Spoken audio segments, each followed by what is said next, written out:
Alright guys, our video today is going to be talking about the volley, okay? I'm going to give you 3 quick tips on your volley that are going to be able to help improve your volley, stick it better, and feel like you're able to finish off the point with a volley, okay?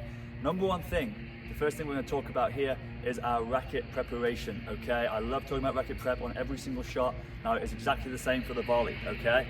A lot of the times when we get into that position here, as we hit the volley, our elbows come inside, okay? We tense up, and that's going to make our contact point be closer to our body. It's not going to allow us to go free and go to the ball.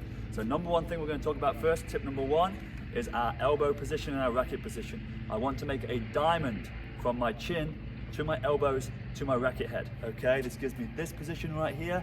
Now when I'm able to hit the volley, my contact point is going to be in front. I'm going to feel like I'm making a good solid contact pretty consistently in front of me. Okay, tip number 2, we're talking about footwork, all right? As we've got our diamond position right here with our racket, after we've done our split step, our first step should go with our outside foot in a diagonal motion right here, okay? In a diagonal motion towards the net, all right? You're trying to go here. As you do that step, you are prepping your racket. Here, boom, that's gonna guarantee our weight going forward and making a good contact with the ball, okay? It's the same thing on the backhand side. We've got a diamond position, tip number 1. Prep, step, and then we're gonna come in here, okay? Sped up, that's gonna be here, there, all right? Here, there. That's going to guarantee our weight going forward. It's going to give us a better contact point. It's going to make us go to the volley. We're in a better set position. Tip number 3, arguably the most important one of all, wrist strength, okay?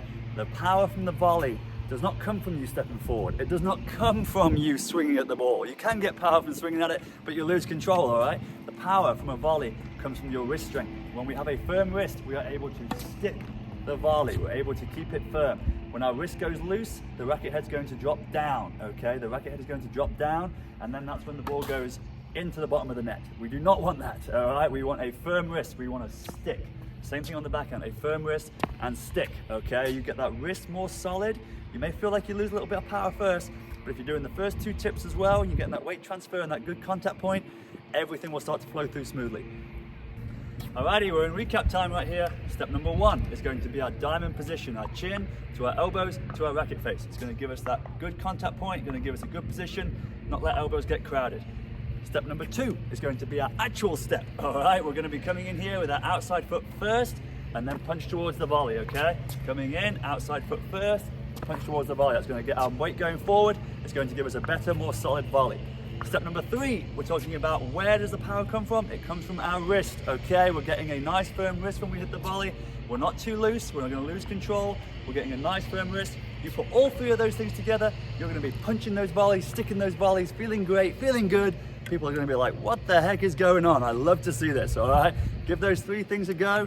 I promise you, you'll start to feel more confident, you'll start to be more eager, and you'll be loving your time at the net.